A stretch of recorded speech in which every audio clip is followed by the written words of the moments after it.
The Grand Coulee Dam is located on the Columbia River in central Washington, about 90 miles northwest of Spokane. One of the largest structures ever built by mankind, a mass of concrete standing 550 feet high and 5,223 feet long. The Grand Coulee project objective was to build a multi-purpose dam, a dam that generates power and provides water for irrigation, recreation, and flood control. It took 8 years to build. It employed thousands of men during the Great Depression, and when completed in 1942, provided the enormous electrical power necessary to make aluminum, which was essential for production of planes and ships during World War II.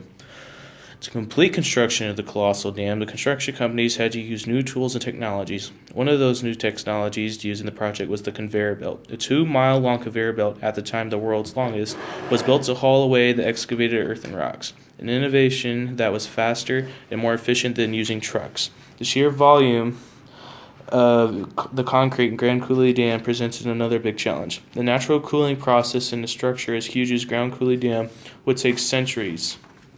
To solve this problem, the engineers embedded more than 2,000 miles of cooling pipes in the dam to carry away the heat generated during the concrete curing process and prevent cracking. Grand Coulee Dam had two significant construction periods. The first was from 1933 to 1941, when the main dam and left powerhouse were constructed. The original cost of the dam in the 1940s was $300 million. Between 1967 and 1975, a major addition included the third power plant and 4-bay dam.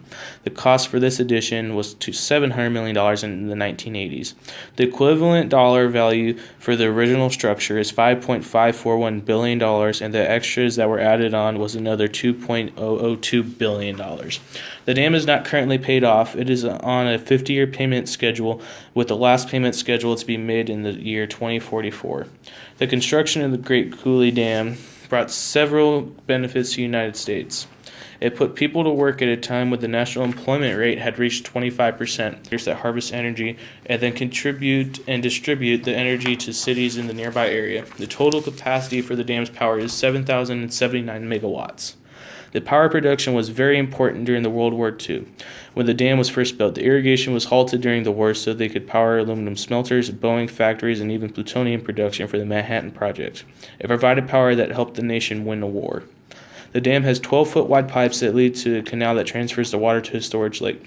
From the 715,000 acre-foot lake, the water is distributed to irrigate over 60 different crops that are distributed throughout the United States. It turned a desert into an agricultural oasis.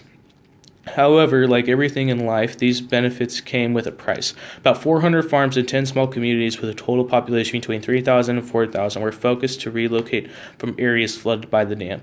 It also had negative environmental effects. Built without a passage for migrating fish, Grand Coulee eradicated wild salmon runs on the upper Columbia. With the fish went a way of life that had sustained the Columbia Basin's Native Americans for thousands of years. Senator Wesley Jones and Clarence Dale were successful in convincing President Hoover to issue a preliminary study of the area. Later, FDR supported the construction and provided funding. The cost was justified as the project fell under Roosevelt's New Deal construction projects aimed at raising the country out of the Great Depression by providing jobs, irrigation, and affordable power to the public. The federal government also sought to limit the amount of private ownership over utility companies so as to provide lower electrical prices to the public in an effort to alleviate poverty during the Great Depression. The federal government was responsible for acquisition and/or seizure of the lands required for the construction of the Grand Coulee Dam. The federal government still to this day